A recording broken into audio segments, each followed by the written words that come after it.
Allez, c'est au tour des Capricornes pour le mois de février 2023. Tous les autres signes sont sur ma page. J'ai déjà tiré les cartes, je vous les montre et je vous les explique après. Alors, qu'est-ce qu'on a pour les Capricornes pour le mois de février? Sagesse, tempérance, calme. Affection. The End. Bon, on est sur quelque chose qui se termine hein, quand même. L'étoile scintillante. Le lâcher-prise, le fameux. Méchanceté, trahison, jalousie. La maison. Connaissance passée, transmission. Ah, il y a des retours du passé là. Je le sens depuis tout à l'heure. Tristesse et mélancolie. Ouais, on est sur le passé qui vient frapper à la porte. L'éternité. Et prenez le temps qu'il faut. Ok. Alors, chers amis Capricorne, qu'est-ce que je ressens pour vous, en tout cas pour vous, pour certains d'entre vous pour le mois de février? Peut-être que vous venez de vivre un décès. J'ai l'impression qu'il y a un départ, vraiment. Alors, soit un décès au sens décès du terme, soit un décès, une vraie fin avec quelqu'un où il n'y aura pas de retour. Vraiment, il n'y aura pas de retour. On est sur cette notion d'éternité, c'est pour ça que peut-être que vous venez de perdre quelqu'un, c'est possible. On a cet héritage qui est là, qui va arriver et vous êtes triste, évidemment. Et c'est difficile à la maison. Et on a vraiment l'étoile.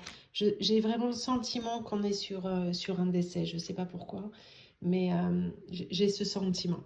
Si ce n'est pas le cas, si ce n'est pas un décès, on peut être aussi sur une fin de quelque chose, une fin de relation. Mais comme je le disais tout à l'heure, la fin. C'est-à-dire que des fois, il y a des fins et on se revoit amicalement ou machin. Mais là, on est sur basta cause, il n'y a plus rien derrière. Vous avez très certainement aussi fait preuve de méchanceté dernièrement. Ou vous allez devoir affronter ça sur le mois de février. C'est possible.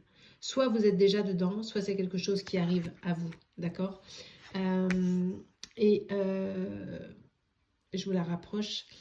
Il y a quand même des gens autour de vous qui vont atténuer tout ça. Vous allez être aidé, vous allez être accompagné. Et on vous demande de lâcher prise face à ça. C'est le seul moyen de faire face en ce moment, en tout cas dans l'état émotionnel qui est le vôtre, de faire face à toute forme de trahison et de méchanceté, c'est juste de laisser courir. Ça leur appartient, c'est leur karma, c'est leur histoire, c'est pas la vôtre. Lâchez prise. Vous restez dans la sagesse, dans le calme. Prenez le recul et le temps nécessaire. Et d'ailleurs, je viens de me souvenir que c'était le message des anges. Prenez le temps qu'il faut. Prenez le temps qu'il vous faut pour retrouver votre calme, pour retrouver votre sérénité et récupérer l'étoile qui était en vous. Elle est toujours là, hein, mais pour le moment, vous êtes tellement triste et dans la mélancolie. Retournez chez vous. La stabilité, la sécurité, c'est à la maison. C'est pas ailleurs. Donc, quand vous vous sentez agressé, là, retournez à la maison. Alors, vous me direz, Sylvie, des fois, la maison, c'est tout sauf la sérénité. C'est vrai, je suis d'accord. Mais dans ce cas-là, on a les amis qui sont là et qui vous aiment beaucoup et qui vous soutiennent. Cette carte, vous allez me dire, c'est une carte de couple. Oui, mais si vous regardez les mots-clés, pas que. C'est l'amitié. Prenez soin de vous, vraiment. Dorlotez-vous pour le mois de février, chers amis Capricorne.